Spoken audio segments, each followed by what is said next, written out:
AIM में आना ही क्यों आपने जरूरी समझा? बहुत सी पार्टियां थी, उसमें आपको जाना चाहिए था। देखिए, 3 बैरिस्टर इस देश में हुए हैं। महात्मा गांधी जो हिंदुओं के बैरिस्टर थे, बाबा साहब अम्बेडकर जो दलितों के बैरिस्टर थे, अच्छा, एक असदुद्दीन ओवैसी साहब जो जो मुस्लिमों के बैरिस्टर हैं। ये आप बहुत बड़ी बात कह रहे हैं। गांधी जी को पूरे देश ने बैरिस्टर माना और उन्हें महात्मा की उपाधि दे दी। बाबा साहब अम्बेडकर को बाबा साहब की उपाधि दे दी। बैरिस्टर साहब पर लोग शक करते हैं।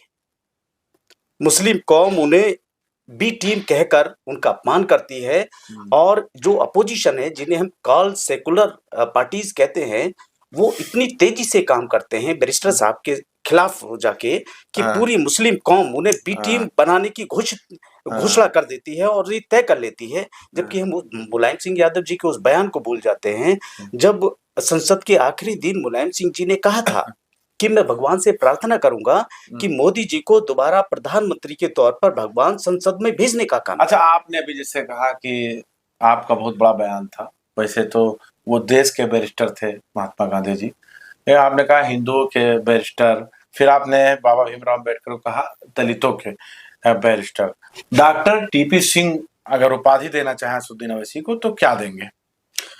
मैं मुस्लिमों का एक मसीहा आज उनको मानता हूँ, बैरिस्टर असदुद्दीन ओवैसी साहब को।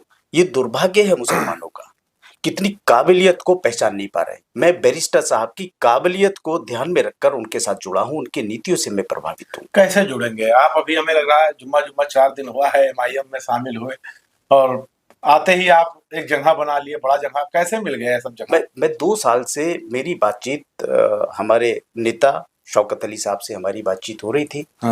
और बस कश्मकश यही थी कि पार्टी हमें कौन सी जिम्मेदारी दे।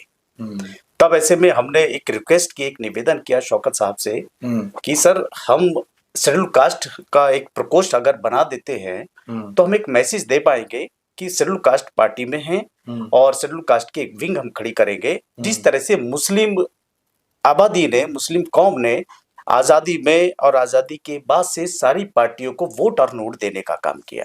ठीक है। दलित सरकारों को 4 बार बनाने का काम प्रदेश में मुस्लिम लोगों ने किया। ऐसे में क्या दलितों की जिम्मेदारी नहीं बनती कि मुस्लिम सियासत को एक पावर देकर सत्ता तक ले जाया जाए? तो हम लोग ये महसूस करते हैं कि जिस तरह से आज मुसलमानों की स्थिति सच्चर कमेटी के अकॉर्डिंग दलितों से बदतर है।